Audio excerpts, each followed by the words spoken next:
নবী আমার পাগলের মতো হয়ে যায়। মাকে আম্মু আম্মু বলে ডাকতে মা জবাব দেয় না, কারণ আমার নবীজি তো ছোট মানুষ, বুঝতে পারে না মা যে দুনিয়াতে নাই। আমার নবী উম্মে আইমানের দিকে তাকায়, ডেকে ডেকে বলেন, রে উম্মে আইমান, এতক্ষণ পর্যন্ত আমার মা কথা বললো আমার সাথে, তোমার সাথে এখন কথা কই না কেন? উম্মে আইমান ডেকে ডেকে বলে, রে মুহাম্মদ, তোমার মা আমাদের সবাইকে ছেড়ে চিরতরে দুনিয়া থেকে বিদায়। নবী আমার পাগলের মতো হয়ে যায়, আকাশের দিকে তাকায় ডেকে ডেকে বলে, নগো দয়ার মালিক,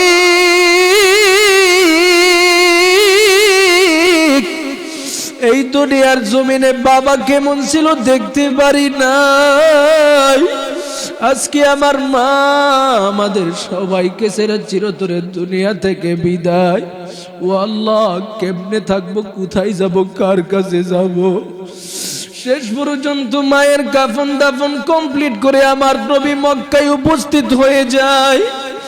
মক্কা নগরীর হাজারো হাজারো মানুষ আমার নবীদের চতুর্দিকে, সবাই আমার নবীর কান্না দেখে কান্দে। দাদার সামনে দাঁড়ায় দাঁড়ায় ডেকে ডেকে বলে, দাদা গো,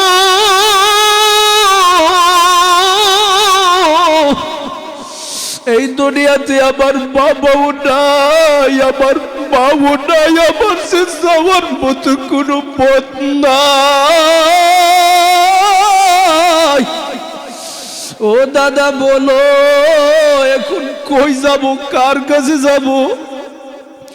আমি যখন ধুলিবালিতে মরুভূমির মধ্যে আমার শরীরটা ভরে যেত, আমার মা আমাকে গোসল করাইয়া দিত, নিশি রজনীতে আমার মায়ের গলায় ধরে ধরে আমি ঘুমাইতাম। ও দাদা বলো না, এখন আমি কার গলায় ধরে ঘুমাবো?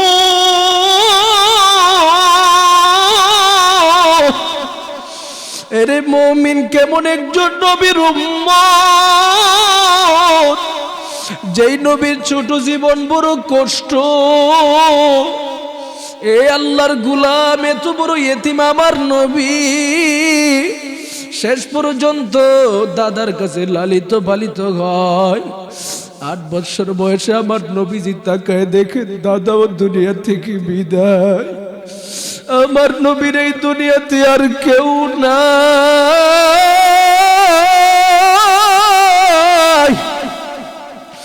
নবী আমার এবার কান্দে, চাচার দরওয়াজার সম্মুখে দাঁড়ায় দাঁড়ায় ডেকে ডেকে বলে, চাচা গো,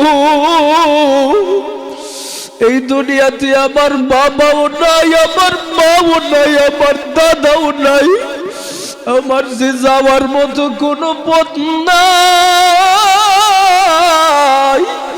ও চাচা, যাবো কই? শেষ পর্যন্ত চাচা ডেকে ডেকে বলেন, রে মুহাম্মদ, দুনিয়াতে কেউ বেঁচে থাকার জন্য আগমন করে নাই। আমার নবীজি এইভাবে বাবা হারা, মা হারা, দাদা হারা হয়ে জীবন পরিচালনা করেছে। এরে নবীর উম্মত, দুনিয়ার জমিনে আজকে আমি বড় বাহাদুর। আপনার সন্তানটা আছে, আপনি আছেন, আজকে সন্তান আপনি বাবাকে বাবা বলে ডাক দে। ও পর্দার অন্তরালের মা, আপনার সন্তান আপনাকে মা বলে ডাক দে। অথচ এলাকার মধ্যে কত সন্তান আছে যেই সন্তানটার বাবাও দুনিয়াতে নাই, যেই সন্তানটার মা দুনিয়াতে নাই। এই সমস্ত এতিম সন্তানদেরকে দেখলে ভালোবাসবেন, মহব্বত করবেন, কারণ আমার নবীজি বলেছেন, যেই ব্যক্তি এতিম সন্তানকে ভালোবাসবে, আমি নবীজিকে ভালোবাসবে। এমনকি যদি কোনো মানুষ এতিম সন্তানকে মহব্বত করে, ভালোবাসিয়া তার মাথার মধ্যে তার হাতটাকে সুহাগের নজরে, ভালোবাসার নজরে ভুলাইয়া দিতে পারে, নবী আমার বলেন, ওই ব্যক্তির আমল নামার মধ্যে এতিমের চুল পরিমাণের সব দান করে দেওয়া হয়। সুবহানাল্লাহ। জিজ্ঞাসা করলেন, আপনার স্বামীর অবস্থা কি? আপনার স্বামী দুনিয়াতে থাকতে তার মুআমালাটা কেমন ছিল? আপনার স্বামীর ব্যাপারে আমি ভালো কিছু দেখেছি, তিনি অত্যন্ত মর্যাদাবান আসনের মধ্যে বসা আছেন, বিষয়টা তো একটা মুহূর্তের জন্য বুঝতে পারি নাই। আমার সম্মুখে আপনার স্বামীর ব্যাপারে অবগত করেন। কথাটি শোনার সাথে সাথে কামারের বিবি ডেকে ডেকে বলেন, আল্লাহর ওলি গো, আমার স্বামীর ব্যাপারে আমি যতটুকুই জানি, সম্ভবত রবের দরবারে আমার স্বামী সর্বোচ্চ সম্মানের অধিকারী হয়েছে, সর্বোচ্চ মর্যাদার সম্মুখীন হয়েছে। দুইটা গুণ আমার স্বামীর কাছে পরিপূর্ণভাবে ছিলেন। কি গুণ সেটা বলেন? বলে আল্লাহর ওলি, আমার স্বামীর মধ্যে যেই দুইটা গুণ ছিল, এর মধ্যে এক নাম্বার গুণ হলো আমার স্বামী সর্বহালাতে তাকে তাকায় তাকায় দেখতাম। আমাদের বাড়ির পাশের বাড়ি একজন বুজুর্গের বাড়ি, যার নাম ছিলেন ইবনে মুবারক রহমতুল্লাহ আলাইহি। তাকে দেখে দেখে আমার স্বামী 24টা ঘন্টা আফসোস করতো আর বলতো, আল্লাহর কাছে দোয়া করতো, আল্লাহ আমার বাড়ির পাশের বাড়ির মানুষটাকে আপনি বড় মর্যাদাবান বানাইছেন, তাকে আইলেম দান করেছেন, পাশাপাশি তার সম্পদের অভাব নাই, যার কারণে দুনিয়াবি কোনো কাজ করে তার কোনো সময় কাটানোর প্রয়োজন হয় না। আপনি রবের দরবারে তার সেজদার মাধ্যমে সময় কাটে। নিশি রজনীর মধ্যে আমার স্বামী তাকায় দেখে আল্লাহর ওলি আব্দুল্লাহ ইবনে মুবারক মালিকের কুদরতে কদমের মধ্যে সেজদায় পড়া। কথাটি শোনার সাথে সাথে আল্লাহর ওলি বুঝতে পারলেন তার স্বামী হয়তোবা সর্বহালাতে আব্দুল্লাহ ইবনে মুবারকের ইবাদত নিয়ে তিনি সর্বহালাতে আকাঙ্ক্ষা করতেন, যার কারণে তার উপরের মর্যাদা তিনি পেয়েছেন। এবার জিজ্ঞাসা করলেন, তোমার স্বামীর তৃতীয় নাম্বারের কারণটা কি? বিবি বলে, আমি প্রতিটা দিন তাকায় তাকায় দেখতাম আমার স্বামী সর্বহালাতে যখন ওই মালিকের পক্ষ থেকে আওয়াজ চলে আসতো, মসজিদ থেকে যখন রবের নাম আসতো, আল্লাহু আকবারের ধ্বনি আসতো, হাইয়া আলাস সালায়ের ধ্বনি আসতো, হাইয়া আলাল ফালায়ের ধ্বনি আসতো, তখন আমার স্বামীটা পাগলের মতো মসজিদের দিকে রওনা হয়ে যেত। কোনো সময় আমি তাকায় তাকায় দেখতাম আমার স্বামী যখন তার হাতুড়িটাকে উপর থেকে নিচে নামাবে, যখন ওই শুনতে পাই আমার মালিকের ডাকের আওয়াজ শোনা যায়, সেই হাতুড়িটাকে জমিনের মধ্যে যেভাবে আছে সেইভাবে রেখে দিয়া মালিকের ডাকে সাড়া দেয়, আল্লাহর নামের আওয়াজকে তিনি সম্মান দেয়। আমার মন বলে, এই দুইটা গুণ আমার স্বামীর মধ্যে পরিপূর্ণভাবে থাকার কারণে আল্লাহ পাক আমার স্বামীকে আব্দুল্লাহ ইবনে মুবারকের উপরের মর্যাদা দান করে দিছে। এ পর্দার অন্তরালের মা, ও এলাকার যুবক সন্তানের দল, ভালো করে শুনিয়া নাও। এই দুনিয়ার জমিনের মধ্যে তুমিও যদি মর্যাদাবান হতে চাও, তুমিও যদি সম্মানিত হতে চাও, আমার মালিকের নামকে যত বেশি সম্মান করবা, আল্লাহ পাক তোমার সম্মান তত বেশি বাড়ায় দিবি। এখন তো বর্তমান যুগের দিকে তাকালে দেখা যায় মানুষ আজানকে সম্মান দেয় না। বিশেষ করে পর্দার অন্তরালের মা বোনের দিকে তাকালে দেখা যায় মসজিদে আজান হলেও তারা সম্মান দিতে পারে না। আগের যুগের মহিলাদের দিকে তাকালে আমরা দেখতে পাইতাম যখন মসজিদে আজান হয়ে যেত, যদি গলার মধ্যে ওড়নাটা থাকতো সেই ওড়নাটা মাথার মধ্যে দিয়ে দিত। আর এই যুগের নারীরা এমন কেমন নারী হয়ে গেল, যারা আল্লাহর নামের আওয়াজ শোনার সাথে সাথে তার ওড়না যেখানে থাকে সেখানেই রাখে, বেপরদিকে হালাতে সময়টা কাটায়। একটা মুহূর্তের জন্য চিন্তা করে না রবের দরবারে উপস্থিত হতে হবে। সুতরাং রবের পক্ষ থেকে তুমি যদি সম্মানিত হতে চাও, এক নম্বরে তোমার ঈমানটাকে তুমি পরিপূর্ণ করো। ঈমানটাকে পরিপূর্ণ করার যেই প্রথম নম্বরের গুণ অন্বেষণ করতে হবে, আল্লাহ বলেন ইযা যুকিরাল্লাহু ওয়াজিলাত কুলুবুহুম, যখন তোমার সম্মুখে আল্লাহর নাম নেওয়া হবে, মালিকের জন্য তুমি পাগল হয়ে যেতে হবে, মালিকের জন্য তোমার সময়টা দিতে হবে। যত বেশি সময় দিবা, যত বেশি মালিকের নামের জন্য পাগল হবে, তত বেশি মাওলার জন্য তুমি পাগল হওয়ার কারণে মর্যাদাবান হতে থাকবি। এই জন্য আল্লাহ পাক আমার তেলাওয়াতকৃত আয়াতে পরিপূর্ণ মুমিনের 5টা গুণের মধ্য থেকে 1 নাম্বার বলেন, আল্লাহর নাম শোনা মাত্র আল্লাহর নামকে মর্যাদা দিবা, আল্লাহর নামকে সম্মান দিবা, আল্লাহর নামের জন্য তার অন্তরটা যেন কম্পিত হতে থাকে। 2 নাম্বারে আল্লাহ বলেন, বান্দা তুমি যদি নিজেকে পরিপূর্ণ ঈমানদার বানাতে চাও, নিজেকে যদি মুমিন বান্দার গুণে তুমি গুণান্বিত করতে চাও, তোমার জন্য দ্বিতীয় গুণ হলো ওয়া ইযা তুলিয়াত আলাইহিম আয়াতুহু যাদাতুহুম ঈমানা। মুমিন বান্দার সম্মুখে যত বেশি কোরআনের তেলাওয়াত হবে, যত বেশি কোরআন শুনবে, তত বেশি ঈমানদারের ঈমানটা বৃদ্ধি পেতে থাকবে, তত বেশি ঈমানকে তারাক্কি করতে থাকবে। অথচ বড় দুঃখের সাথে বলতে হয়, এই যুগের মধ্যে আমরা কোরআন থেকে নিজেদেরকে বিমুখ করে ফেললাম, কোরআনের বিধান থেকে বিমুখ করে ফেললাম, কোরআনওয়ালাদের অন্তর্ভুক্ত হতে পারি নাই, নিজের সন্তানকে কোরআনওয়ালা বানাতে পারি নাই। অথচ আমার আল্লাহ বলেন, বান্দা তুমি যদি নিজেও কোরআনওয়ালা হতে পারো, তোমার সন্তানকে যদি তুমি কোরআনওয়ালা বানাতে পারো, قال رسول الله صلى الله عليه وسلم أهل القرآن هم أهل الله خاصة। আমার নবী বলেন, যারা কোরআনকে সম্মান করবে, কোরআনওয়ালাদের অন্তর্ভুক্ত হয়ে যাবে, তারা যেন আল্লাহর ফ্যামিলির অন্তর্ভুক্ত হয়ে যাবে।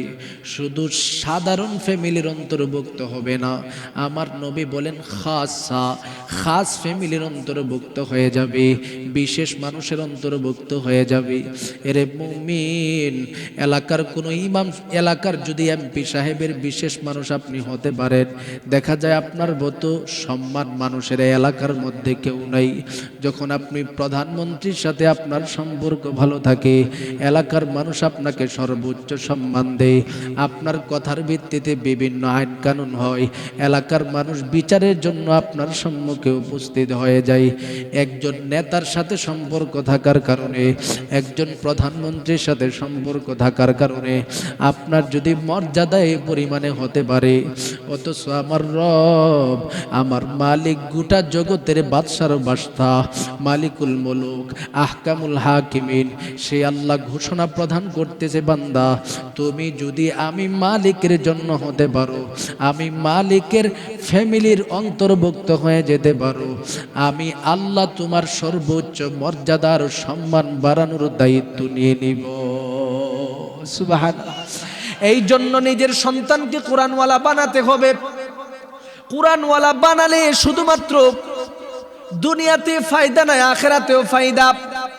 আখিরাতের মধ্যে এক একটা কোরআনওয়ালা হাফেজ, মহাব্বতের মা বাবা, আত্মীয় স্বজন সহ যারা পরিপূর্ণভাবে জাহান্নামীদের অন্তর্ভুক্ত হয়ে গেছে, এই জাহান্নামী ব্যক্তিদের একটা সন্তান যদি নেককার হাফেজ হয়ে থাকে, একদিকে যেমন কোরআনের হাফেজ হয়েছে, অপর দিকে কোরআন মোতাবেক নিজের জীবনটাকে পরিচালনা করেছে, নেক কাজ করেছে, আমলের মাধ্যমে জীবনটাকে পরিচালনা করেছি, এই সমস্ত কোরআনওয়ালা বাচ্চাদের ব্যাপারে আমার নবীজি ঘোষণা প্রদান করে দিলেন, এই কোরআনওয়ালা বান্দাগুলো যখন হাসরের ময়দানের সম্মুখীন হয়ে যাবে, আল্লাহ পাক তাদের উপরে খুশি হইয়া ডেকে ডেকে বলবে, এরে আমার বান্দা, আমার কোরআনকে তুই সম্মান করছো, আমার কোরআনকে তোর বুকের মধ্যে ধারণ করেছো, আজকে তুমি কোরআনে হাফেজের অন্তর্ভুক্ত হয়ে গেছো, আমি রবের পক্ষ থেকে ঘোষণা প্রদান করে দিলাম, আজকে তোমাকে এমন একটা জান্নাত দান করব,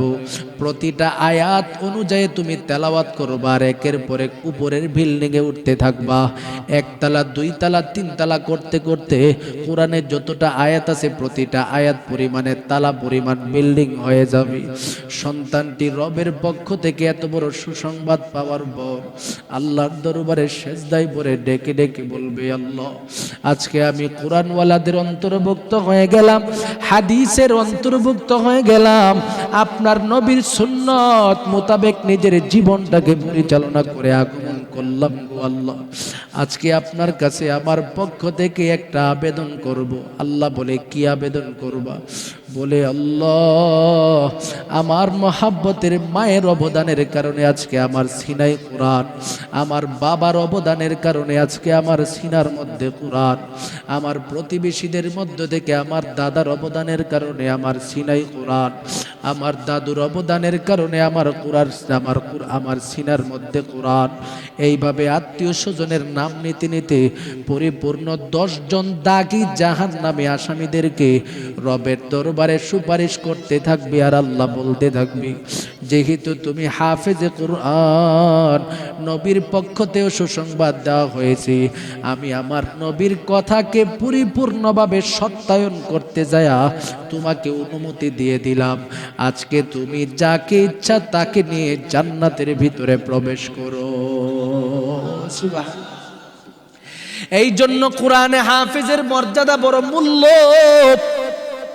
এরে বান্দা, সেই কোরআন এটা এত বড় মর্যাদাপূর্ণ কিতাব, যেই কিতাব শুধুমাত্র কুফফারদের জন্যই হেদায়েত আসে নাই। আমাদের মুসলমান জাতি, আমাদের জীবন কিভাবে পরিচালিত হবে, আমাদের ফ্যামিলি কিভাবে পরিচালিত হবে, আমাদের রাষ্ট্র কিভাবে পরিচালিত হবে, আমাদের প্রতিটা জীবন কিভাবে পরিচালিত হবে, প্রতিটা বিষয় কোরআনের মধ্যে আলাদা আলাদাভাবে বর্ণনা আছে।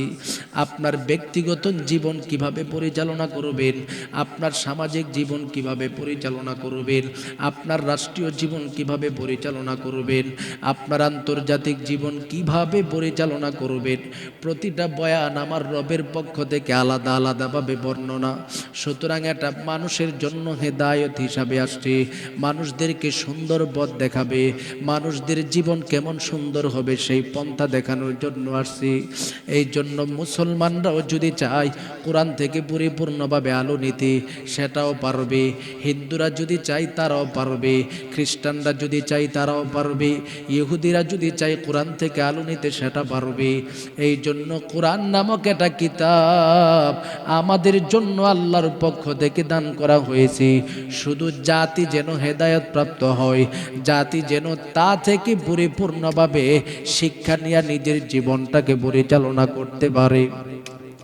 অথচ আজকে আমাদের জীবনের দিকে তাকালে দেখা যায় কোরআন থেকে আমরা দূরে সরে গেলাম।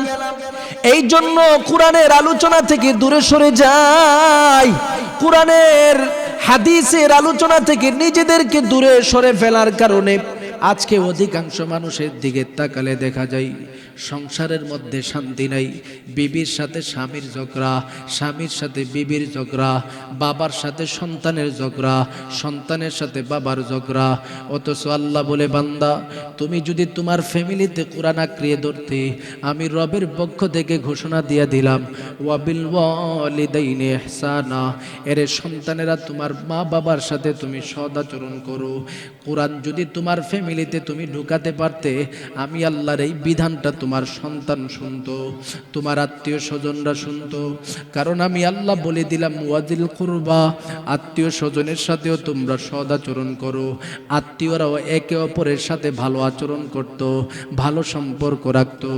আজকে আমরা কোরআনকে ছেড়ে দিলাম বলে মা বাবার সাথে সন্তানের মিল নাই, সন্তানের সাথে মা বাবার মিল নাই, মা বাবা সন্তানের হক আদায় করে না, সন্তান মা বাবার হক আদায় করে না, স্বামী স্ত্রীর হক আদায় করে না, স্ত্রী স্বামীর হক আদায় করে না। যেভাবে ইচ্ছা তাদের ফ্যামিলিতে পরিচালিত হয়। এই জন্য আমার আল্লাহ বলেন, তুমি যদি কোরআনকে আঁকড়ে ধরতে পারো, ইযা যুকিরাল্লাহু ওয়াজিলাত কুলুবুহুম ওয়া ইযা তুলিয়াত আলাইহিম আয়াতুহু যাদাতুহুম ঈমানা। এরে বান্দা, কোরআনকে তুমি তেলাওয়াত যত করবা ততই তোমার ঘরে হেদায়েত আসবে, তোমার ঘরের ঈমান বাড়তে থাকবে, তোমার ফ্যামিলির প্রতিটা সদস্যের ঈমান বাড়তে থাকবে। তুমি ধরো তোমারও ঈমান বাড়তে থাকবে। এই কোরআন শুধুমাত্র আমাদের ঈমানই বাড়ার জন্য আগমন করে নাই। এই কোরআন যদি কুফফারদের সম্মুখে তেলাওয়াত করা হয়, আদবের সাথে তারা শুনতে পারে, রবের পক্ষ থেকে কাফেরদের দিলের ভিতরে পর্যন্ত হেদায়েতের আলো দান করে দিবেন। সুবহানাল্লাহ বলেন। তার উদাহরণ পৃথিবীতে ইতিহাসের মাধ্যমে সাক্ষী। যত ইতিহাস আমরা পড়েছি, কোরআন যারা আদবের সাথে গ্রহণ করেছে, আদবের সাথে ধরেছে, তারাই পরিপূর্ণ হেদায়েতের দারাজাতের অন্তর্ভুক্ত হয়ে গেছে। একটা কোরআনের শত্রু, যেই মানুষটার সামনে কোরআনের পক্ষের কোনো বক্তব্য দেওয়া যেত না, সেই মানুষটার সম্মুখে যখন কোরআন তেলাওয়াত করা হতো, এই মানুষটা কোরআন তেলাওয়াত শুনে পাগলের মতো হেদায়েতের আলোর ভিতরে প্রবেশ করে ফেলেছিল। সুবহানাল্লাহ। তার একটা উদাহরণস্বরূপ ঘটনা বললে বুঝতে পারবেন। সমাজের মধ্যে সবচেয়ে থেকে বড় ইসলামের শত্রু ছিল আবু জাহেল। আবু জাহেলের পরের তৎকার যেই মানুষটার নাম ইসলাম ধর্ম গ্রহণ করার পূর্বে আসে, সেই মানুষটার নাম হলো উমর ফারুক। সেই উমর কোরআনের এত বড় শত্রু ছিলেন, নবীজির এত বড় শত্রু ছিলেন, মক্কা নগরীর মধ্যে কারো সাহস ছিল না আমার নবীজির উপরে আঘাত করার, আমার নবীজিকে হত্যা করার। কিন্তু উমর ফারুকের মতো ব্যক্তি ঘোষণা দিল, আমি হত্যা করব। মক্কা নগরীতে একটা পার্লামেন্ট ছিল, বর্তমান আমাদের বাংলাদেশে আইন ফাঁস করার জন্য যেমন সংসদ ভবন আছে, ওই যুগের মধ্যে একটা সংসদ ভবন ছিল, সেটার নাম ছিল দারুন নদুয়া। মক্কা নগরীর সমস্ত কুফফার মুশরিকিনরা একত্রিত হয়ে সেখানের মধ্যে বিভিন্ন আইন করত, বিভিন্নভাবে মানুষের উপরে নির্যাতন করার জন্য সিদ্ধান্ত নিত। একদিনের ঘটনার দিকে তাকালে দেখা যায় আবু জাহেল, উতবা, সাইবা সবাই মিলে সিদ্ধান্ত নিল, মুহাম্মদ যেইভাবে তার ধর্ম প্রচার প্রসার করতেছে, মুহাম্মদকে ঠেকাতে হবে। কিভাবে ঠেকানো যায়? সবাই মিলে সিদ্ধান্ত নিল মুহাম্মদকে দুনিয়া থেকে বিদায় করে দিলে বড় সহজ হয়ে যাবে। সিদ্ধান্ত হয়ে গেল কার মাধ্যমে মুহাম্মদকে হত্যা করা যায়। কোনো মানুষ সাহস করে না। শেষ পর্যন্ত ওমর ফারুক আবু জাহেলের সম্মুখে ঘোষণা প্রদান করে দিল, মুহাম্মদকে হত্যা করার দায়িত্ব আমার কাছে। সিদ্ধান্ত নিয়ে আমার নবীজিকে হত্যা করার জন্য রওনা হয়ে যাই। রাস্তার মধ্যে একজন ব্যক্তির সাথে তার সাক্ষাৎ হয়ে যায়। ব্যক্তিটা ছিল আমার নবীজির সাহাবীদের অন্তর্ভুক্ত। ডেকে ডেকে বলেন, এরে ওমর, ব্যাপারটা কি? তুমি কোথায় যাও, কার কাছে যাও? বড় রাগ রাগ গুসা গুসা দেখা যায়, হাতের মধ্যে আবার তলোয়ার দেখা যায়। ওমর ফারুক ডেকে ডেকে বলেন, মুহাম্মদকে হত্যা করার জন্য মুহাম্মদের দরবারে যাই।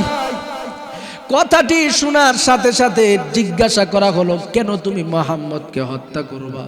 বলে, বাপ দাদার ধর্ম ত্যাগ করে মুহাম্মদ নতুন করে ধর্ম আবিষ্কার করেছে, এই জন্য মুহাম্মদকে ছাড় দেওয়া যাবে না। এই কথা বলে আমার নবীজিকে হত্যা করার জন্য যখন সামনে রওনা হয়ে যায়, হঠাৎ করে তার সম্মুখে ঘোষণা প্রদান করা হলো, তুমি যেই মুহাম্মদকে হত্যা করার জন্য যাইতেছো, এই মুহাম্মদ তোমার ফ্যামিলির ভিতরে আলো প্রবেশ করায় ফেলছি। তোমার ফ্যামিলির প্রতিটা সদস্য কোরআনের পথে চলে আসছি। তোমার ফ্যামিলির বোন আছে, বোন পর্যন্ত কোরআনের পথে চলে আসছি। তোমার ফ্যামিলিতে ভগ্নিপতি, তিনিও কোরআনের পথে চলে আসছি। ওমর ফারুক কথাটা শোনার সাথে সাথে পাগলের মতো রওনা হয়ে যায় সেই বোনকে হত্যা করবে, ভাইকে হত্যা করার জন্য, ভগ্নিপতিকে আঘাত করার জন্য। বাড়িতে গেল, দরওয়াজার সম্মুখে দাঁড়ালো, গিয়ে দেখে বোন তার জবান থেকে তেলাওয়াতের পর তেলাওয়াত করতেছে, তেলাওয়াতের পর তেলাওয়াত করতেছে। দরওয়াজাটা খোলার পর আমার নবীর মহাব্বতের সাহাবী ওমর ফারুক সেই সময় ডেকে ডেকে বলেন, এরে বোন, এতক্ষণ পর্যন্ত যে তেলাওয়াত করলা, কিসের তেলাওয়াত করছে বলো? বোন ডেকে ডেকে বলেন, ভাই, এই মুহূর্তে আমার নবীর উপরে যেটা অবতরণ হয়েছে সেই গ্রন্থটা তেলাওয়াত করলাম। সেই গ্রন্থটা তেলাওয়াত করার কারণে দরওয়াজা খুলতে দেরি হয়। ভাই আবার ডেকে ডেকে বলেন, যতক্ষণ পর্যন্ত তোমরা তেলাওয়াত করেছো আমার কাছে শুনতে বড় ভালো লাগছে, এই মুহূর্তে তোমরা বলো না যেই তেলাওয়াতটা করেছো এটা আবার আমাকে শোনাতে পারবা কিনা? বোন ডেকে ডেকে বলেন, ভাই, যেই তেলাওয়াতটা করলাম সেই তেলাওয়াত যদি আপনি শুনতে চান, আদবের সাথে বসতে হবে, পরিপূর্ণভাবে ওযু করে আসেন, পবিত্র হয়ে আসেন। আমার নবীর সাহাবী ওমর যখন ওই পবিত্র হয়ে আগমন করলো, বোন তার জবান থেকে তেলাওয়াতের পরে তেলাওয়াত করতে আরম্ভ করে দেয়। হঠাৎ করে বোন তাকায় দেখে ওমর ফারুকের চোখ দিয়ে ঝরঝর করে পানি পড়তেছে। কান্না ভরা আওয়াজটা দেখিয়া ওমর ফারুকের বোন তেলাওয়াতটা বন্ধ করে দেয়। ভাইয়ের সামনে আর তেলাওয়াত করার জন্য কোনো সিদ্ধান্ত নেই নাই, কোরআন তেলাওয়াত বন্ধ। ভাই আবার ডেকে ডেকে বলেন, বোন আমার কোরআন তেলাওয়াত বন্ধ করিও না। কেন বন্ধ করব না? ওমরে ফারুক বলেন, জীবনে তো এমন তেলাওয়াত আমি কখনো শুনি নাই। এই কোরআন তোমরা কোথায় পাইছো, কার কাছ থেকে পাইছো? বলে, ও ভাই আমরা তো মুহাম্মাদুর রাসূলুল্লাহর কাছ থেকে পাইছি। ওমরে ফারুক সাথে সাথে ঘোষণা প্রদান করে দিল, চলো এই মুহূর্তে নবীর দরবারে আমি যাব, আমি তার কাছে গিয়ে কোরআনওয়ালাদের অন্তর্ভুক্ত হতে চাই। বোনের সাথে রওনা হয়ে গেল, ভগ্নিপতির সাথে রওনা হয়ে গেল। চলতে চলতে আমার নবীর দরবারে উপস্থিত হয়ে যায়। আমার নবীর ডানে বামে যেই সমস্ত সাহাবায়ে কেরামরা ছিলেন, হযরত আলী ডেকে ডেকে বলেন, পয়গম্বর ওমর মনে হয় আপনাকে হত্যা করার জন্য আগমন করেছে, এই মুহূর্তে নির্দেশ দেন তাকে আঘাতের সম্মুখীন করা হবে। নবী আমার ডেকে ডেকে বলেন, এরে আলী,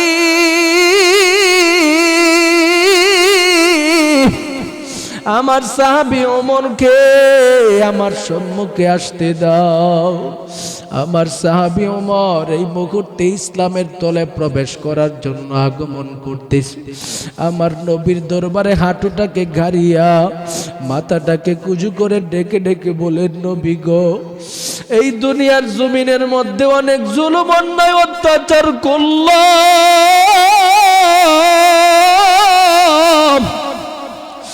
আপনি নবীকে সত্য নবী বলে বিশ্বাস করতে পারি না। ও নবী, এই মুহূর্তে আপনি আমাকে ঘোষণা প্রদান করে দেন, আপনি আমাকে ঈমানদার বানাবেন কিনা? নবী বলেন, এরে ওমর, কোনো টেনশন নাই, কোনো চিন্তা নাই, আমি নবীজি তোমার মতো ওমরের জন্য অপেক্ষমান। নবীর সামনে দাঁড়ায়া তাওহীদে কালিমাতুল্লাহ পড়ে ঈমানের ছায়া তলে প্রবেশ করে ডেকে ডেকে বলেন, নবী গো, যেই তেলাওয়াত আমি শুনেছি, আমার মতো যত বড় বড় কুফাররা রয়েছে, তারা যদি প্রকাশ্যভাবে সেই তেলাওয়াতটা শুনতে পারে, আমার মন বলে আরো হাজারো হাজারো মানুষ ঈমানদারের পথে চলে আসবে। সুতরাং এখন থেকে গোপনে গোপনে তাওহীদের প্রচার প্রসার চলবে না, এখন থেকে প্রকাশ্যভাবে আমি ওমর তাওহীদের প্রচার করার জন্য সর্বোচ্চ চেষ্টা করতে থাকব। সুবহানাল্লাহি ওয়া বিহামদিহি। আমার নবীর মহাব্বতের সাহাবী ওমর ফারুক ঘোষণা দিয়ে দিলেন, এরে মুমিন, ঘটনাটা বলার পিছনে যে মাকাসাদ, আমার নবীজির আদর্শ গ্রহণ করেছেন, আমার নবীজির উপরে তাওহীদের বাক্য উচ্চারণ করেছেন ওমর, তার পিছনে কোরআনের মহাব্বত, কোরআনের সেই মুজিজা, যার ভিতরে কোরআন ঢুকায় দেওয়া হবে, যার সম্মুখে কোরআন তেলাওয়াত করা হবে, ঈমানদার বান্দার ঈমান যেমন বাড়তে থাকবে, বেঈমানদের ঈমান পর্যন্ত বাড়তে থাকবে। এটা হলো কোরআনের শ্রেষ্ঠ মুজিজার একটা মুজিজা। এই জন্য আল্লাহ বলে, বান্দা তুমি যদি পরিপূর্ণ মুমিন হতে চাও, কোরআন তেলাওয়াত বেশি বেশি শুনবা, তোমার ঈমানটাকে তত বেশি পরিমাণে রবের পক্ষ থেকে বাড়িয়ে দেওয়া হবে। 3 নম্বরে রবের পক্ষ থেকে ঘোষণা প্রদান করা হয়, বান্দা তুমি যদি তোমার জীবনটাকে পরিপূর্ণ মুমিন বান্দার গুণে গুণান্বিত করাতে চাও, 3 নম্বরের গুণ, ওয়া আলা রাব্বিহিম ইয়াতাওয়াক্কালুন, ঈমানদার সর্বহালাতে তার রবের উপরে ভরসা করবে, যেখানে যাবে সেখানেই রবের উপরে ভরসা। ঈমানদারের যেই পরিমাণে ভরসার পরিধি থাকবে, রবের পক্ষ থেকে সেই পরিমাণে সাহায্য আগমন করবে। আল্লাহ নিজেই ঘোষণা দিয়েছেন, দুনিয়াতে যারা তাওয়াক্কুল আলাল্লাহ হবে, ওয়া মাইয়া তাওয়াক্কাল আলাল্লাহ ওয়া কাফা বিল্লাহি ওয়াকিলা, দুনিয়াতে যারা যে পরিমাণে রবের উপরে ভরসা করবে, আমি আল্লাহ তার জন্য সেই পরিমাণে যথেষ্ট হয়ে যাব। বান্দা যদি আমি আল্লাহর উপরে সর্বহালাতে ভরসা করি, রিজিকের ব্যাপারে ভরসা করি, খাবারের ব্যাপারে ভরসা করি, চাকরির ব্যাপারে ভরসা করি, শিক্ষার ব্যাপারে ভরসা করি, ব্যবসার ব্যাপারে ভরসা করি, আমি আল্লাহর পক্ষ থেকে বান্দার ব্যবসায় বরকত দিব, চাকরিতে বরকত দিব, শিক্ষায় বরকত দিব, যতটা প্রফেশন আছে, প্রতিটা প্রফেশনের মধ্যে রবের পক্ষ থেকে বরকত দান করে দিব। বান্দা যদি ভরসার পরিধি কম হয়, আমি আল্লাহর পক্ষ থেকে সাহায্য পাবে কম। বান্দার যদি ভরসার পরিধি বেশি হয়, রবের পক্ষ থেকে সাহায্য পাবে বেশি। যার যেই পরিমাণে ভরসার পরিধি থাকবে, সেই পরিমাণে রবের পক্ষ থেকে মুআমালা পাবে, ব্যবহার পাবে। তার যদি একটা উদাহরণ আপনাদের সম্মুখে দেই, সেটাও ভালো করে বুঝতে পারবেন। আমার আল্লাহর মহাব্বতের একজন বান্দা ছিলেন, যেই বান্দাটি বড় বুজুর্গর অন্তর্ভুক্ত ছিলেন, যার নাম ছিলেন হাজী এমদাদুল্লাহ মুহাজিরে মক্কি রহমতুল্লাহি আলাইহি। জমানার সর্বশ্রেষ্ঠ বুজুর্গদের মধ্য থেকে বড় একজন বুজুর্গ ছিলেন। কেমন বুজুর্গ, তার কি পরিমাণে ভরসার পরিধিটা ছিল, মালিকের সাথে তার ভরসার পরিধি যেমন ছিল, তেমন মুআমালাটা কেমন হয়েছে ভালো করে শুনে নেন। একদিনের ঘটনার দিকে তাকালে দেখা যায়, আল্লাহর ওলি ভারতবর্ষ থেকে বিশাল বড় একটা কাফেলা নিয়া মক্কা নগরীর দিকে রওনা হয়ে যায়। চলতেছে চলতেছে চলতেছে চলতেছে, সফর করতে করতে পথিমধ্যে ক্ষুধা পায়। এলাকার সবাই মিলে যারা কাফেলার মধ্যে ছিল, সকলকে নিয়ে খাবার দাবার খাইলেন, ক্ষুধা নিবারণ করলেন।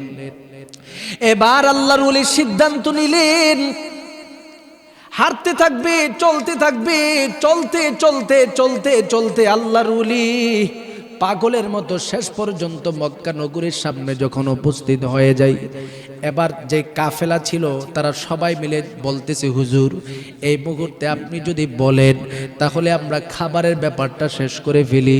হুজুর বলে, ঠিক আছে, খাবার ইন্তজাম করো। সমস্ত মানুষেরা একত্রিত হয়ে খাবারের ইন্তজাম করলেন। আল্লাহর ওলিকে ডাকলেন, এই মুহূর্তে চলেন আমরা খাবার খাওয়া শুরু করে দেই। কথাটি শোনার সাথে সাথে আল্লাহর ওলি ডেকে ডেকে বলেন, যে একটা জায়গার মধ্যে খাবারের ইন্তজাম তোমরা করেছো, সেই জায়গায় আমি কখনো খাবার গ্রহণ করতে পারবো না। কারণ এখানে তো আল্লাহর মেহমান হিসাবে আমরা উপস্থিত হয়েছি। বিশেষ করে আমি মালিকের সাথে যে মুআমালাটা আছে, আমি তো জানি আমার নবী বলেছেন, যারা হজ্জে বাইতুল্লাহ করার জন্য মক্কা নগরীতে চলে যায়, তারা আল্লাহর মেহমান হিসাবে মক্কা নগরীতে যায়।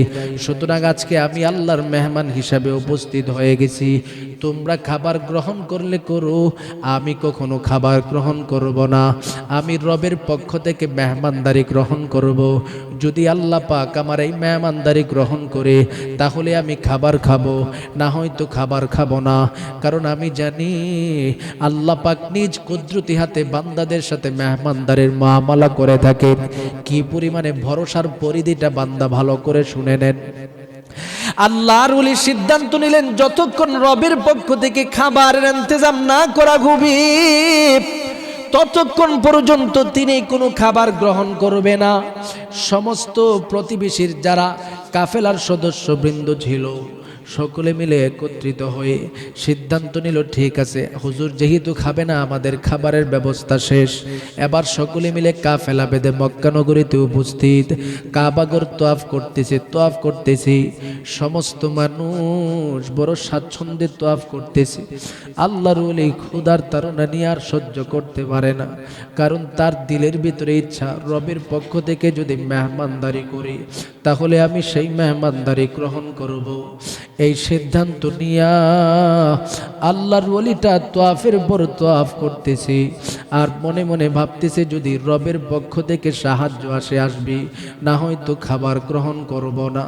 এরে মুমিন, শেষ পর্যন্ত আল্লাহর বান্দা হাজী এমদাদুল্লাহ মুহাজিরে মক্কি রহমতুল্লাহি আলাইহি জমিনের মধ্যে পড়ে যায়।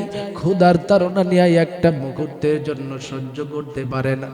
তিনি যখন জমিনে পড়ে যায়, হঠাৎ করে সাদা পোশাক পরিহিত একজন আল্লাহর বান্দা পাগলের মতো উপস্থিত হয়ে যায়। আল্লাহর ওলির শরীরের মধ্যে হাতটা বুলালো, সাথে সাথে আল্লাহর ওলির জ্ঞান ফিরে গেল। তিনি যখন দাঁড়ায় যায়, এবার সাদা পোশাক পরিহিত আল্লাহর বান্দা ডেকে ডেকে বলেন, ওগো আল্লাহর ওলি, আমি আপনার পর্দার অন্তরালের মা বোনেরা সকলে মনোযোগের সাথে শুনে আমার নবীজি কি পরিমাণে ইয়াতিম ছিলেন, সে ইয়াতিম থাকার পরে নবীজির কষ্টটা কি পরিমাণে হয়েছিল। আমার নবীজি যখন 6 বৎসর বয়সে উপনীত হয়ে যায়, একদিনের ঘটনার দিকে তাকালে দেখা যায় আমার নবীজির মহাব্বতের আম্মা জান আমার নবীজিকে তালাশের জন্য বের হয়ে যায়। রাস্তার মধ্যে বের হয়, আমার নবীজিকে খুঁজে পাই না। কি ব্যাপার, আমার সন্তান না সন্ধ্যা হয়ে গেলে বাড়িতে ফিরে যেত, আজকে কেন ফিরে না? মা এবার পাগলনির মতো গোটা মক্কা নগরী ঘুরতেছি। হঠাৎ করে গিয়ে দেখে একটা রাস্তার পাশে আমার নবীজি চোখের পানি ছেড়ে দিয়া কান্দে। নবীজির পাশে দাঁড়ায়া মা আমেনা ডেকে ডেকে বলে, রে সন্তান, মক্কা নগরীর মধ্যে তোমাকে কে মারলো, কে আঘাত করলো? আমি মায়ের কাছে একটু বলো। এরে মুমিন, আমার নবীজি মায়ের দিকে তাকায় চোখের পানিগুলো টপ টপ করে ছেড়ে দেয়। ডেকে ডেকে বলেন, মা গো, এই দুনিয়ার জমিনের মধ্যে আমার বাবা নাই। আমি আমার বন্ধু বান্ধবদের দিকে তাকায় তাকায় দেখি বন্ধুরা তাদের বাবাদের সামনে যায়, বাবার সাথে দেখা করে কথা বলে। বাবা যখন কুলে নেয়, বাবার কাছ থেকে কত চুমু খায়। অথচ আমি মোহাম্মদ জীবনে আমার মহাব্বতের বাবাকে দেখতে পাই না।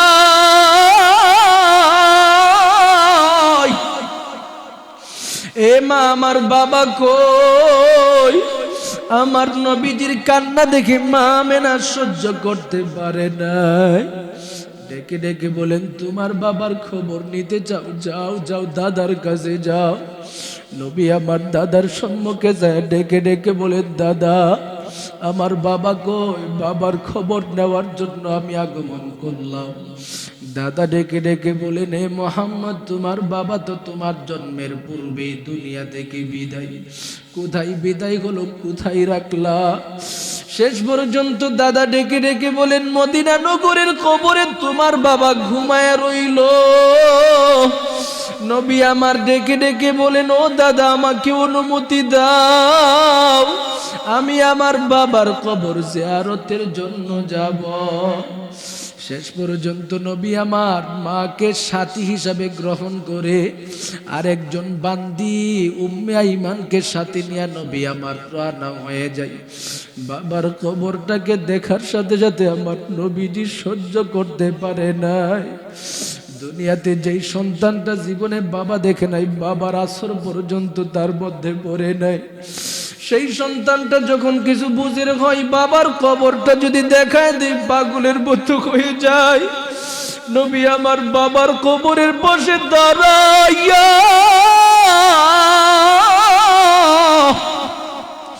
চোখের পানিগুলো ছেড়ে দিয়ে আবেগ ভরা কণ্ঠ নিয়ে ডেকে ডেকে বলেন, আব্বু, এই দুনিয়াতে বাবা কেমন ছিল জীবনে দেখি নাই।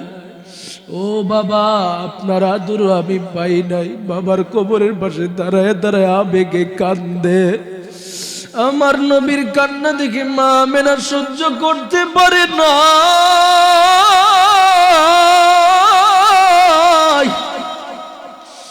নবীর কান্না দেখে মা আমেনা কান্দে, উম্মে আইমানও কান্দে। নবী আমার কান্নার পর কান্না করতেছে। শেষ পর্যন্ত মা আমেনা উম্মে আইমানকে ডেকে ডেকে বলেন, রে উম্মে আইমান, আমার সন্তানকে বুঝাও। শেষ পর্যন্ত আমার নবীজিকে বুঝানো হলো। বাবার কবর জিয়ারত শেষ করিয়া এবার পাগলের মতো রওনা হয়ে যায়। মদিনা নগরীর আবুয়া নামক স্থানে যাওয়ার পর নবী আমার পাগলের মতো হয়ে যায়।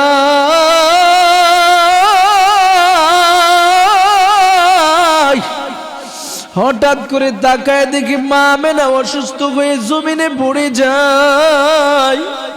আমার নবী আবার আরো বড় কষ্ট তার দিলে। ব্যাপারটা কি, বাবার কবর জিয়ারত করে আসতে পারি নাই, মাত্র আসলাম, এখন মা অসুস্থ। হঠাৎ করে মা আমেনা উম্মে আইমানের দিকে তাকায় তাকায় ডেকে ডেকে বলেন, উম্মে আইমান, আমার মন বলে এই দুনিয়ার জমিনের মধ্যে আমার বেঁচে থাকার আর সুযোগ হবে না। এরে উম্মে আইমান,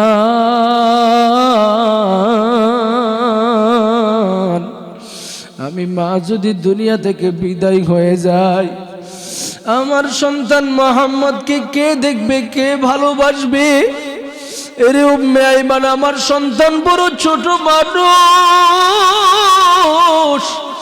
আমার সন্তানকে দেখে রাখবা, মা বাবার ভালোবাসা দিয়া লালন পালন করিও। এই কথা বলে মা আমেনার চক্ষুটা বন্ধ হয়ে যায়। নবী আমার পাগলের মতো হয়ে যায়। মাকে আম্মু আম্মু বলে ডাকতে মা জবাব দেয় না, কারণ আমার নবীজি তো ছোট মানুষ, বুঝতে পারে না মা যে দুনিয়াতে নাই। আমার নবী উম্মে আইমানের দিকে তাকায় ডেকে ডেকে বলেন, রে উম্মে আইমান, এতক্ষণ পর্যন্ত আমার মা কথা বললো আমার সাথে, তোমার সাথে এখন কথা কই না কেন? উম্মে আইমান ডেকে ডেকে বলে, রে মোহাম্মদ, তোমার মা আমাদের সবাইকে ছেড়ে চিরতরে দুনিয়া থেকে বিদায়। নবী আমার পাগলের মতো হয়ে যায়, আকাশের দিকে তাকায় ডেকে ডেকে বলে, নগো দয়ার মালিক,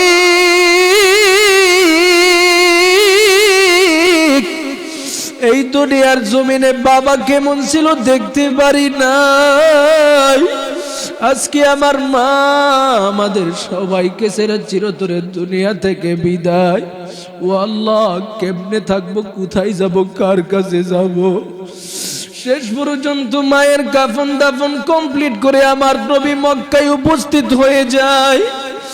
মক্কা নগরীর হাজারো হাজারো মানুষ আমার নবীজির চতুর্দিকে, সবাই আমার নবীর কান্না দেখে কান্দে। দাদার সামনে দাঁড়ায় দাঁড়ায় ডেকে ডেকে বলে, দাদা গো,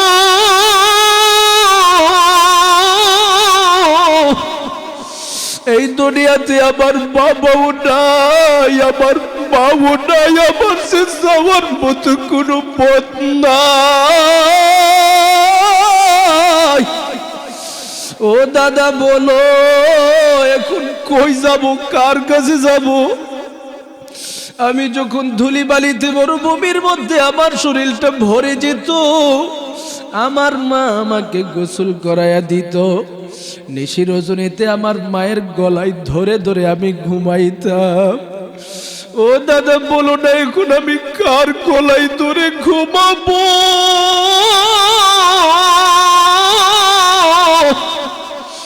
এরে মুমিন, কেমন একজন নবীর উম্মত, যেই নবীর ছোট জীবন বড় কষ্ট। এ আল্লাহর গোলাম, এত বড় ইতিম আমার নবী, শেষ পর্যন্ত দাদার কাছে লালিত পালিত হয়। 8 বছর বয়সে আমার নবীজি তাকায় দেখে দাদাও দুনিয়া থেকে বিদায়। আমার নবীর এই দুনিয়াতে আর কেউ নাই।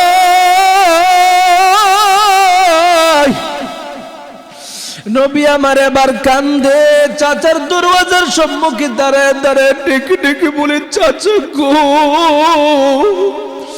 এই দুনিয়াতে আমার বাবাও নাই, আমার মাও নাই, আমার দাদাও নাই, আমার যে যাওয়ার মতো কোনো পথ নাই। ও চাচা, যাবো কই? শেষ পর্যন্ত চাচা ডেকে ডেকে বলেন, রে মোহাম্মদ, দুনিয়াতে কেউ বেঁচে থাকার জন্য আগমন করে নাই। আমার নবীজি এইভাবে বাবা হারা, মা হারা, দাদা হারা হয়ে জীবন পরিচালনা করেছে। এরে নবীর উম্মত, দুনিয়ার জমিনে আজকে আমি বড় বাহাদুর। আপনার সন্তানটা আছে, আপনি আছেন, আজকে সন্তান আপনি বাবাকে বাবা বলে ডাক দে।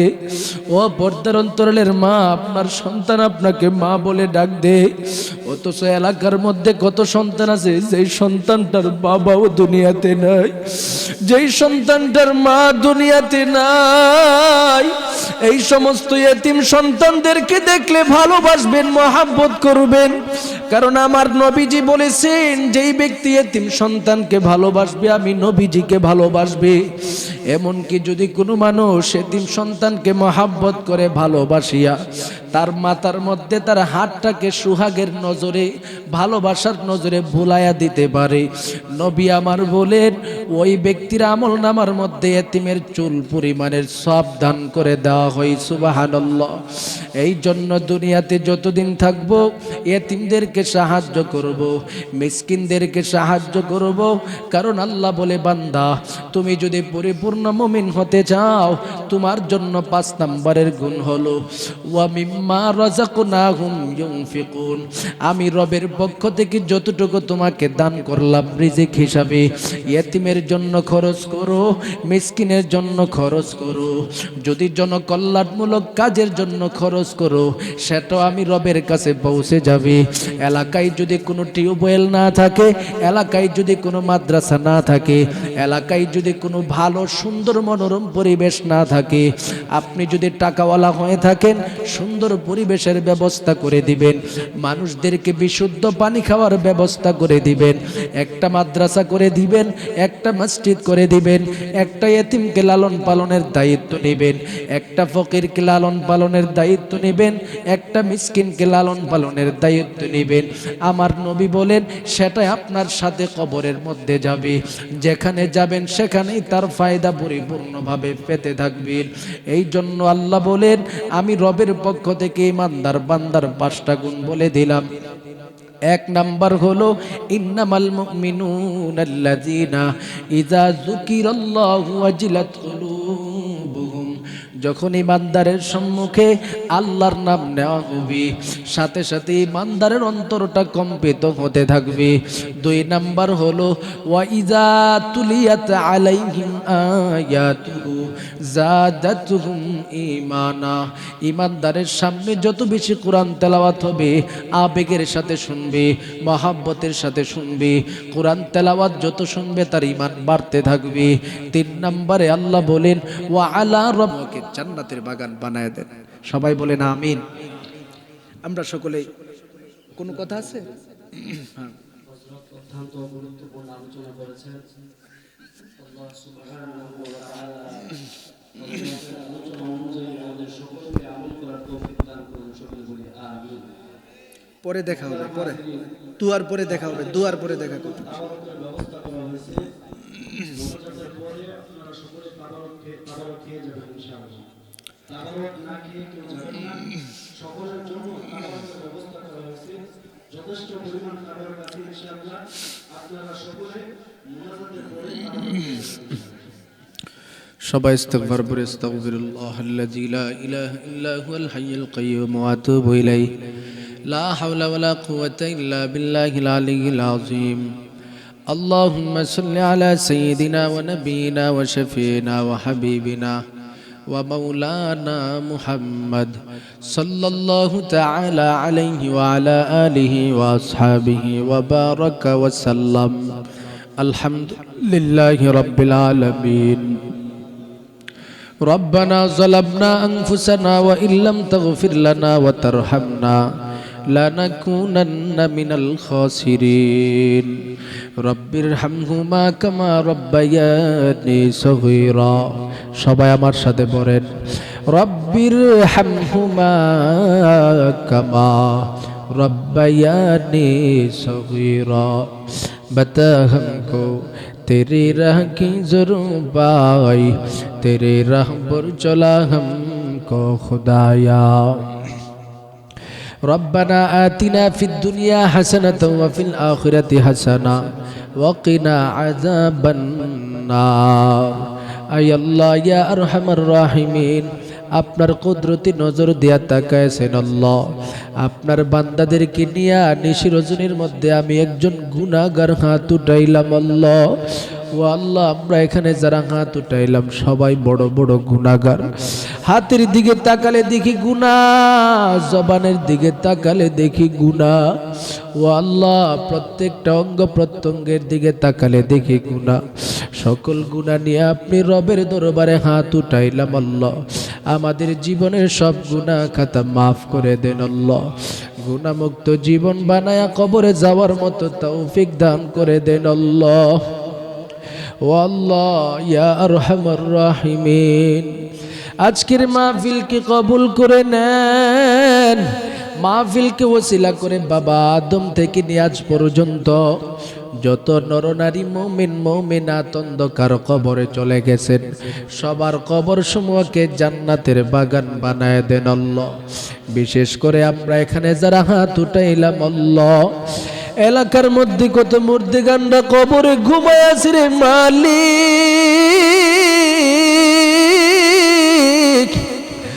এই কবরের মধ্যে এলাকার কত সন্তানের মা বাবা, কত সন্তান, অনেকের ছেলে মেয়ে, অনেকের ভাই বেরাদর ঘুমায় আছে।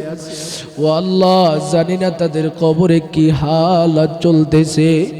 ও আল্লাহ তাদের কবরে যদি কোনো সমস্যা থাকে, মাহফিলকে ওসিলা করে কবরবাসীদের কবর সমূহকে জান্নাতের বাগান বানায় দেন আল্লাহ। আই আল্লাহ বিশেষ করে আমরা এখানে যারা হাত উঠাইলাম, ও আল্লাহ জানি না কার মহাব্বতের মা নাই, কার বাবা নাই। ও আল্লাহ কত সন্তান এতিমের মতো আপনি মালিকের দরবারে হাত তুললো। ও আল্লাহ আজকে অনেক সন্তান এই ময়দানের মধ্যে আগমন করেছে, বাড়ি থেকে আসার পথে মায়ের চেহারাটা দেখে আসতে পারে নাই। আবার মাহফিল শেষ করে যখন বাড়িতে যাইবে দরওয়াজায় দাঁড়াবে রে মালিক।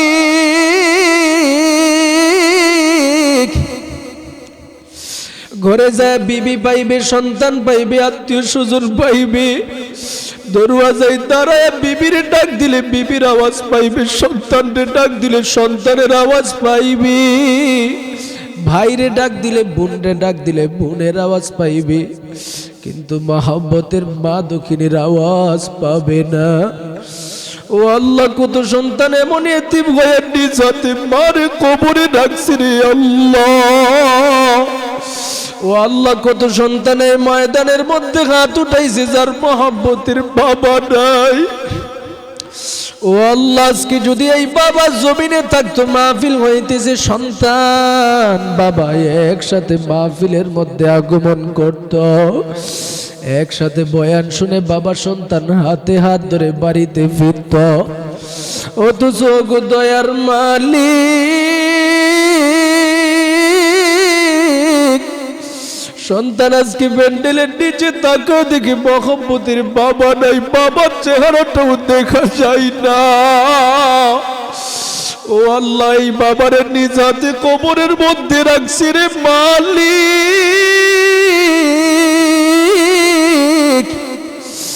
যার এমন মা দুঃখিনী নাই, বাবাও নাই, নিজের মা বাবাকে অন্ধকারে রাইখা হাত উঠাইছে রে আল্লাহ। সবার মা বাবার কবর সমূহকে জান্নাতের বাগান বানায় দেন আল্লাহ। ও আল্লাহ আমাদের সবাইকে আপনি কবুল করে নেন, প্রত্যেকের মনের নেক মাকাসাদ পূরণ করে দেন। যারা ব্যবসা করে ব্যবসার মধ্যে বরকত দান করে দেন, যারা চাকরি করে চাকরিতে বরকত দান করে দেন, যে যে প্রফেশনে আছে প্রত্যেকের প্রফেশনে বরকত দান করে দেন। আই আল্লাহ যারা অভাবগ্রস্ত আছে অভাব দূর করে দেন, যারা ঋণগ্রস্ত আছে ঋণ পরিশোধ করার তৌফিক দান করে দেন।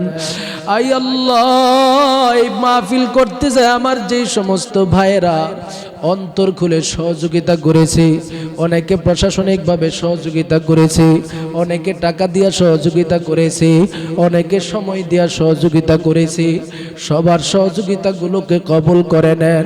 প্রত্যেকের সহযোগিতাকে ওসিলা করে প্রত্যেকের মনের নেক মাকাসাদ পূরণ করে দেন। আই আল্লাহ আজকের মাহফিলের সভাপতি যারা রয়েছেন, অতিথিবৃন্দ যারা রয়েছেন, দাওয়াতি মেহমানগণ সবাইকে কবুল করে নেন আল্লাহ। ও আল্লাহ প্রতিটা মানুষকে নেককার বানায় দেন। যারা বিশেষ করে মেহনত করে মাহফিলের ইন্তজাম করেছে তাদের মা বাবা আত্মীয় স্বজনের কবর সমূহকে জান্নাতের বাগিচা বানায় দেন। মসজিদটাকে কবুল করে নেন। মসজিদের জায়গা জমি যারা দিয়েছেন, পাশাপাশি মসজিদ দিয়েছেন, টাকা পয়সাও দান খয়রাত করেন, সমস্ত দানগুলোকে কবুল করে নেন। ও আল্লাহ, এই এলাকার সাথে আমার রক্তের সম্পর্কের মালিক, এলাকার মধ্যে এমন একটা মানুষ এই কবরের মধ্যে ঘুমায় আছে রে মালিক, জীবনের নিজের চোখে দেখেছি এই মুরব্বী মানুষটা বৃদ্ধা অবস্থায় আমরা দেখেছি, এরপরে জীবনের নামাজ ছাড়ে নাই, নেককার সন্তান রেখে দিয়ে গেছে আমার নানি যান, এই নেককার নানিও দেখি জীবনে কখনো নামাজ ছাড়ে না। এই নানির ওসিলা দিয়া, এই আত্মীয় স্বজন যারা আলেম ওলামা আছে সবার ওসিলা দিয়া আমার বড় আম্মার কবরটাকে জান্নাতের বাগান বানায় দেন আল্লাহ। আই আল্লাহ, উনার কবরের সাথে এলাকার প্রতিটা কবরকে জান্নাতের বাগিচা বানায় দেন আল্লাহ। প্রত্যেকটা মানুষ যেন স্বাচ্ছন্দ্যে বসবাস করতে পারে, এলাকার মধ্যে প্রতিটা মানুষকে সেই তৌফিক দান করে দেন আল্লাহ। ভাই ভাই হয়ে চলার তৌফিক দান করেন আল্লাহ। সকল প্রকারের ঝগড়া ফাসাদ থেকে সবাইকে হেফাজত করেন আল্লাহ। সবাই একে অপরের আত্মীয়তার সম্পর্ক ভালো রাখার তৌফিক দান করে দেন আল্লাহ। মা বোনরা হাত উঠাইছে, মা বোনদেরকে কবুল করে নেন, নেককার বানায় দেন, পরহেজগার বানায় দেন। যেই সমস্ত মা বোনদের সন্তান নাই, সন্তান দান করে দেন। যেই মা বোনদের বিবাহ হয় না, যোগ্য পাত্রের ব্যবস্থা করে দেন। আই আল্লাহ, এই পর্যন্ত যে দরখাস্তগুলি করলাম আমার নবীর ওসিলা করিস। আই আল্লাহ, দরখাস্তগুলোকে কবুল করে নেন। এলাকার অসুস্থ ব্যক্তিদের জন্য দোয়া চাওয়া হয়েছে, সবাইকে সুস্থতার নিয়ামত দান করে দেন। ওয়া সাল্লাল্লাহু তাআলা আলা খায়রি খালকিহি ওয়া নূরি আরশিহি মুহাম্মাদিন ওয়া আলিহি ওয়া আসহাবিহি আজমাইন। আমিন বিরহমাতিকা ইয়া আরহামার রাহিমিন। ওয়াসসালামু আলাইকুম ওয়া রাহমাতুল্লাহি ওয়া বারাকাতুহু।